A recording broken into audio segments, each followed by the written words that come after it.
Hey everyone, it's like 11:30. I'm tired as shit because I forgot to do this. But I mean, fuck all of you for real. I'm 7-0 now, I think. Right? I'm 7-0. And I'm probably going to lose this week because I don't have Eckler. But it's okay. I still have 1, 2, 3, 4, 5, 6, 7 hats. Maybe it'll be 8 next week. I can't lose to Mondo, bro. Fuck that guy. Honestly. Someone trade me a running back if you want. That would be amazing.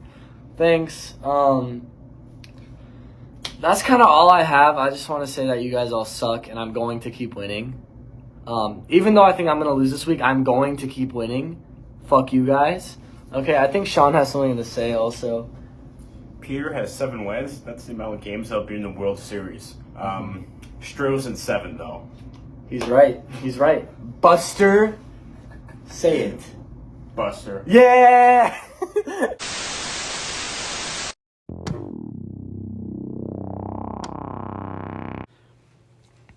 What's up, Goofy Goobers? It's Week 7 Fantasy Recap. Let's just go ahead and jump right in. We got higher production quality this week. That's all I gotta say. First off, we have a trade. I fucked up the graphic. Jonathan Taylor should be where Kenneth Walker is. Anyways, I traded Jonathan Taylor and Michael Gallup to Mr. Jonah for Kenneth Walker. This was a fair trade, much fairer than the little scheme that Peter was trying to pull, and it worked out great for me this week. Next up, we have our player of the week, Joe Burrow, 39.24 points. Cool Joe. Joe Burr. The kid. He's everything, bro. Anyways, Tyler Boyd, bench warmer of the week, 29.5. Probably should have been a starter for Robert. Could have helped him beat Peter, but that's all right. And another one of Robert's players, Mark Andrews, is the bust of the week, who managed to score 0.4 points. So that was fun. Next up, we have the matchups. Our first matchup is me versus Alex. I scored the most points this week. Guess who scored the second most points? That would be Alex. If Alex went against anybody else in the league this week, he would have won. But he went against me. So Alex, fuck you. Kenneth Walker led a miraculous comeback for us. We were down, there was no hope, and Kenneth Walker, out of nowhere, 70-yard rushing touchdown. He is a beast. He saved us so well. And it all came down to the Patriots defense, and Justin Fields did exactly what Justin Fields needed to do. And he held that Patriots defense under 10 points, and I won. I won this game. Justin Fields masterclass. Moving on. Armando versus Angel. Angel started Miles Sanders this week. The Eagles were on a bye. There was no way Angel was ever going to be winning this game.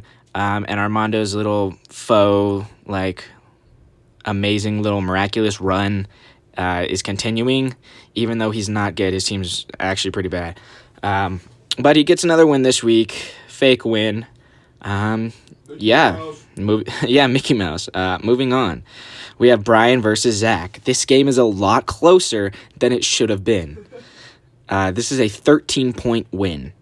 So that's pretty bad. Zach put up his best performance since week 1. And it was still not enough against a terrible Brian team. Terrible? It's a terrible team. Anyways, we're moving on. Next up, Peter versus Robert. Well, we all wanted Robert to win this week. He did not. Peter continues to be 7-0, and we are all still extremely upset about that. I'm so sorry. I'm not speaking English right now. Yes, you get from what you terrible. Anyways, Robert's team just sucked ass this week. Totally fucking shit the bed. I don't know why he played Amon-Ra, but he did. If only he played Tyler Boyd, this would have been a much different game. And perhaps we could have seen a Peter loss, but we didn't, unfortunately. So we'll have to wait till next week to see that. All right, moving on. We have Jonah versus Alejandro. This is a very, very close win. Little under 4 points, maybe. I don't know. I'm not doing the math in my head right now. Anyways, under 5 points difference between these two teams. They're both really bad. But Jonah, he is just he's been balling recently. His team is actually very good on paper, and I think there's a chance that he will sneak into the playoffs by the end of the year. You can quote me on that. All right, next up, Evan versus Gabe. I really wanted Gabe to win this week, and he didn't. Gabe had a big lead from Thursday Night Football, huge game from Chris Olave, and surprisingly Andy Dalton. Evan somehow pulled through. Mac Jones didn't even score a single point for Evan. Evan could have played Josh Allen like he was going to the entire week, and he still would have won because Mac Jones put up less than 1 point. But Evan wins. Evan is a team to beat this year. I think he's better than Peter. So hopefully he never pays attention to this league and doesn't set his lineup because that ruins our chances of beating him. All right. That was the last matchup. Next up, we have the best player of the week, best team of the week. And that'd be me because I put up the most points this week. This is unbiased. It goes by most points scored every week. And this week, it was me. So, fuck you all. And then next up, he is no stranger to the worst team of the week. We have Zachary Bauer. I believe this is his 6th or 5th week in a row of being the worst team in the league. Although he put up a real big fight this week. 91 points. This is the best since week 1 for him. And it just still was not enough to get it done. But at least this is a respectable score to be the worst team of the week. Much better than last week's 56, I believe.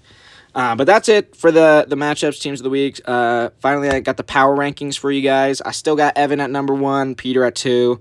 I moved up this week. Angel went down. He lost, I won. I just think that I'm better than him. 5, we got Alex. He put up an insane amount of points this week. Even though he lost, I feel like he deserved to move up. The opposite goes for Gabe. Gabe lost, so he will be moving down.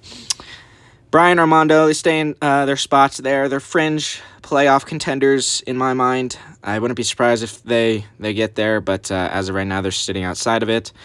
Jonah and Robert swapping spots. They have the same record. Robert lost this week. Jonah won. I just think Jonah's team is trending in a better direction right now than Robert's, but I still don't think they're great. And then finally we have Alejandro and Zach. They same order since last week. They are not good. And their team's records reflect that. So thank you all. Those have been your recap for the week. And next up, we're going to have Brian take on the weekly predictions. Thank you all, and peace out, invaders. Hi everybody. Welcome back to the Daily Brian's prediction thingy bobber, whatever you want to call this. This hasn't been touched since week 4, but I think Jackson went 5-1 last week, which I don't remember if I went the week before that. But we're just gonna say that my record's it's positive. So 5-1. I don't know what it is. Anyways, start to the predictions. First game of the week, we have the J Train versus Angel. Yeah, Angel's gonna win. That's all I have to say. Next matchup of the week, we have Armando versus Peter. Peter, you were the luckiest motherfucker alive. If it wasn't for injuries, you would be 3-4, maybe 2-5. Every week, a random player gets hurt that saves your goddamn season. I'm so tempted taking Armando's awful trade just to make sure you lose, but I want to make the playoffs, so I'm not going to. But yeah, Armando, it's pretty even. Both at 100 points. Armando's supposed to win by 0.1 point.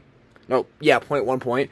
So but knowing Peter's gonna get some lucky shit. And he's going to be 8-0. It pisses me off, but it's just the truth. Next up, we have Among Us St. Brown versus Evan. So Robert, I don't know if his team's good or bad. I think it's bad. They're 2-5. His starting running backs are Raheem Mostert and Najee Harris. Half of his team is questionable. Evan, I'm not sure Evan even knows he has defenses on a bye. But he has Josh Allen's back, Saquon Barkley's in, Devin Singletary. Evan has the same lineup every single week, and it works. He's now 6-1. God knows how. He has Travis Etienne. He probably won't start him, even though he should, because Evan just doesn't pay attention to those things. But actually, no, he won't. No, I don't know what Evan will do. Yeah, I got Evan in a. Robert always finds the most cool ways to lose.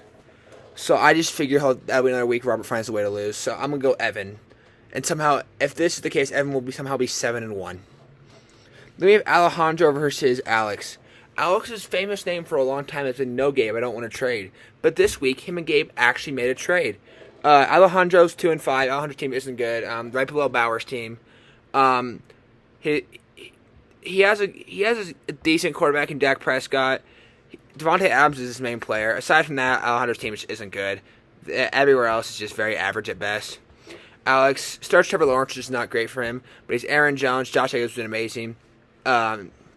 A.J. Brown, Darren Waller, Dalvin Cook. Alex is a solid team. I think Alex will win in a pretty easy win over Alejandro. Then we have Dickhead Jackson versus Rebuilding Gabe. Gabe's trying to win by 20 right now. I don't know why that is. I don't know if Jackson's team is just that bad this week. He is starting Daniel Jones, so that would make sense, and Garrett Wilson. But knowing Jackson, it's like Peter. He's lucky. He'll find a way to win. But I'm gonna have to go for the first time this season. I'm going with Gabe to actually win a game. So I'm pulling for you, Gabe. I hope you finally get this one. If I picked you to win and you lose, I'm never picking you again. I hope you know that. So you better win, or I'm never choosing you to win another game. Then the matchup of the week: me versus Jonah. My team's taking a playoff push. We're back off the bye week. No more Matt Ryan. I still survived that because Zach's team is that bad. But Jalen Hurts is back. Kamara's back. Stevenson. The team is ready to win. We're ready to make a run. Our tight end problem is solved. Evan Ingram is just as good, if not better, than Kyle Pitts this year. I don't know how. No, anyone who tries to trade for Cooper Kupp, you're not getting him. Jackson, when you watch this back, just know your offer was horrendous, and I will never take that. Jonah, he's 2-5, but if you would have looked at his top 4 players when the season started, you would be baffled. He has Lamar Jackson, Derrick Henry, John Taylor, and DeAndre Hopkins. Granted, Hopkins has been out most of the year, but Tyreek Hill, Kyle Pitts. His team is stacked, but they always find a way to lose, and my team is just that much better. So I'm gonna have to pick me to win once again to just catapult myself further into this playoff race and soon to be a champion. That is all. Thanks you all for watching. Peter, sounds like you're the luckiest bitch alive. Aside from that, love you all. I'm